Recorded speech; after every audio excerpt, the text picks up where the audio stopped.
はい、皆さんこんにちは。動画をご覧いただきましてありがとうございます。今日はですね、ヨコモの SX2 なんかに標準装備の、スライドラックのラウンドリー関連の動画になります。ですね、ラウンドリーなんですけれども、私も後付けで取り付けを行ったんですけれども、取り付けられた方はですね、なんでここが樹脂なんだろうとか、なんでついてないんだろうとか思われたこともあったのではないかとは思うんですけれども、今回それの一つである部品が、発売されたので購入してみました。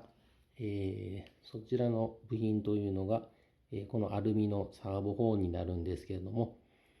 ですね、後で発売するということでですね、メーカーの戦略にですね、まんまとハマったのかなと、個人的には思っています。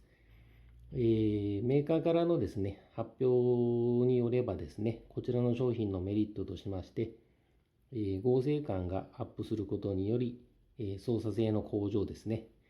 あとはですね、反応速度のアップによるトレース感の向上となっております。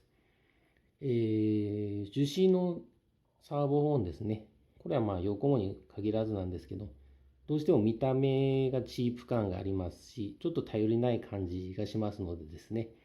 1480円だったらすぐ買いなのかなと個人的には思っております。通販サイトの方を見てみたんですけども、そんなに出てる数が多くなくてですね、もし、こちらの商品